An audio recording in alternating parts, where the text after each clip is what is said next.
প্রথমেই বলে রাখি, দেশে কিছু একটা সবাইকে স্বাগত জানাচ্ছি আজকের এই ভিডিওতে। খুব জরুরি এই ভিডিওটা, আশা করি সবাই শেষ পর্যন্ত বক্তব্য নোট করে এখানে তুলে ধরবো। আমার বক্তব্য বা আমার অপিনিয়ন এখানে থাকবে না। বলে রাখি, দেশে কিছু একটা ঘটতে যাচ্ছে, এটা আতঙ্কের বিষয়। এটা জুলাই আন্দোলনকে ব্যর্থ করে দিয়ে পরাজিত শক্তি ফিরে আসার সম্ভাবনার প্ল্যাটফর্ম সেটা তৈরি করে দিচ্ছে। গতকাল সেনাপ্রধানের বক্তব্যের পর থেকেই মূলত এই আতঙ্কটা ছড়িয়ে পড়ে যে নির্বাচন ডিসেম্বরের মধ্যেই হতে হবে, এবং এরই প্রেক্ষাপটে সেনাপ্রধানের এই বক্তব্যের জের ধরে ইন্ডিয়া টুডে তাদের সাইটে একটা রিপোর্ট লিখেছে, যেটা হচ্ছে বাংলাদেশের সেনাপ্রধান ডক্টর প্রফেসর মোহাম্মদ ইউনূসকে পেশা দিচ্ছেন নির্বাচন ডিসেম্বরের মধ্যে, এবং এখানে বিস্তারিত বিষয়গুলো তুলে আনা হয়েছে। এবং আজকে আপনারা ফেসবুক দেখলে অনেক জিনিসই বুঝতে পারবেন, যেটা আমি প্রথমেই শুরু করতে চাই যে কেন আমি বললাম যে কিছু একটা করতে চাচ্ছে। আমরা আসলে তো যারা প্রবাসী তারা ইনফরমেশন সোশ্যাল মিডিয়ার মাধ্যমে পেয়ে থাকি। নীতি বলিউল্লাহ নোমান ভাই, ওনার ফেসবুকে উনি একটা কমেন্টস লিখেছেন, এটা পোস্ট করেছেন, সেটা হচ্ছে ডেডলাইন শনিবার, সামনের 48 ঘন্টার অনেক কিছু করতে যাচ্ছে। এটা কিন্তু উনি প্রশাসনের রন্ধ্রে রন্ধ্রে খোঁজ রাখেন, এবং জুলকারনাইন শাহের ভাই অনুসন্ধানী সাংবাদিক, উনার পোস্টগুলো যদি আপনার খেয়াল করেন, সেম এই ধরনের বিষয়গুলো আপনার পাবেন। ডক্টর কনক সারোয়ার, ইলিয়াস হোসেন উনাদের, বা ডক্টর পিনাকি ভট্টাচার্য, যদি আপনারা দেখেন এই আতঙ্কের বিষয়গুলো আসলে সামনে স্টেক হোল্ডার যারা, তাদের বক্তব্য কি আজকের ফেসবুকের পোস্টে কী কী বিষয়গুলো তুলে ধরেছেন এবং কেন আমরা সেটাকে আতঙ্কজনক বলছি। প্রথমে আমি বলে রাখি,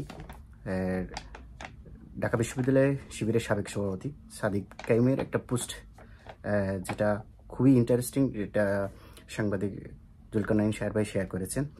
তিনি তার ফেসবুক পোস্টে লিখেছেন, জুলাইয়ের গাদ্দারদের আহ্বানে নয়, বরং নিজ নিজ তাগিদে দেশের স্বার্থে আমাদের ঐক্যবদ্ধ থাকা জরুরি।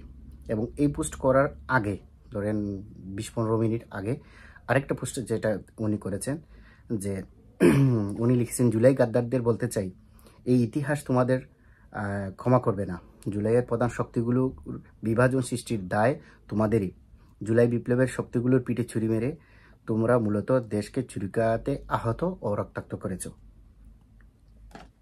এই পোস্ট দেওয়ার পরে, সাদিক কাইমের এই পোস্ট দেওয়ার পরেই মূলত উপদেষ্টা মাহফুজ আলম, যিনি এতদিন পাকিস্তান পন্থা বাংলাদেশ পন্থা দিয়ে বিভাজন, জেলায় আন্দোলনে যারা মূলত নেতৃত্ব দিয়েছে তাদের মধ্যে যে একটা বিভাজন তৈরি করেছিলেন, সেই জায়গা থেকে এসে উনি একটা পোস্ট করেছেন, মাহফুজ আলম।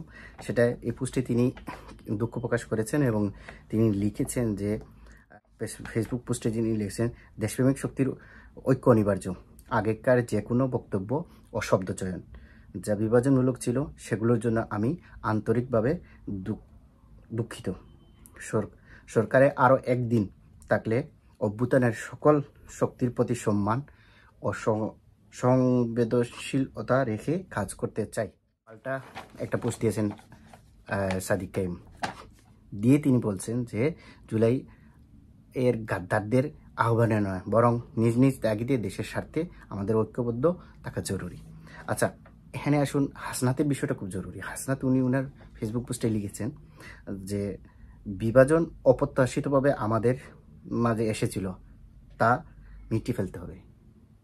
আজকে এসে কেন এই কথাগুলো বলা হচ্ছে? কারণ ওরা যারা দেশের মধ্যে আছেন এবং জুলাই আন্দোলনের নেতৃত্ব দিয়েছেন, তারা জানেন যে দেশ কিছু একটা করতে যাচ্ছে, এবং তাদের মধ্যে যে বিভাজনটা তৈরি হয়েছে, এটা কেন হয়েছে আমরা সবাই জানি।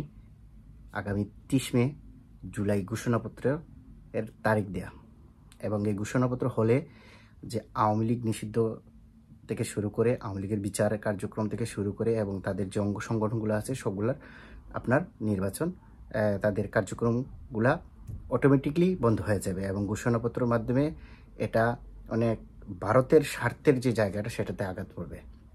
এই আঘাত পড়ার কারণেই মূলত এই অলিউল্লাহ নোমান ভাইয়ের বক্তব্য অনুযায়ী 48 ঘন্টা, যেটা আগামী শনিবার পর্যন্ত, এই সময়ের ভিতরে কিছু একটা করতে, হয়তো ওই জুলাই ঘোষণাপত্রটাই আপনার সামনে নিয়ে আসা হচ্ছে, এবং এটার খসড়া হয়তো ইতিমধ্যে রেডি হয়ে গেছে।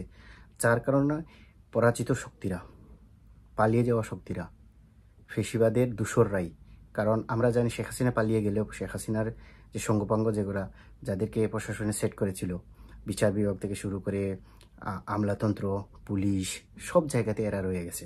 ইভেন আমাদের সেনাপ্রধানও কিন্তু শেখ হাসিনার আত্মীয়, এটা বলে গেলে চলবে না।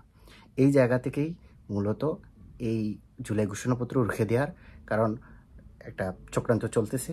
পাশাপাশি হাসনাত আগেই যে সেনাপ্রধানের সাথে মিটিংয়ের পরে আওয়ামী লীগ ফিরে আসার যে জায়গাটা ফেসবুক পোস্টের মাধ্যমে দিয়ে বন্ধ করে দেওয়া হয়েছিল, এইসব বিষয়গুলা কিন্তু একসাথে মিশ্রণ করলে এখন যেটা আমার আল্লাহ না করুক আমার ভয় হচ্ছে যে কোনো অপশক্তির ষড়যন্ত্র হয়তো দেশ মোকাবেলা করতে পারে এবং Nobel laureate doctor Mohammad Yunus সহ এরা জুলাইয়ের স্পিরিট যারা ধারণ করেন তাদের একটা ষড়যন্ত্র মোকাবেলা করতে হতে হবে। কেননা এই উপদেষ্টা পরিষদেও যেখানে আসিফ নজরুল, মাহফুজ আলম, এরা আসলে ভারতের পৃষ্ঠপোষকতায় আসেন এখন পর্যন্ত, আমি যেটা মনে করি।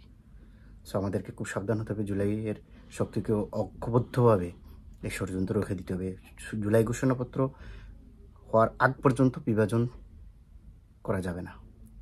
আসুন সবাই আমরা জুলাইকে ধারণ করে এই ঘোষণাপত্রটা যাতে হয় সেটা এনশিওর করতে পারি।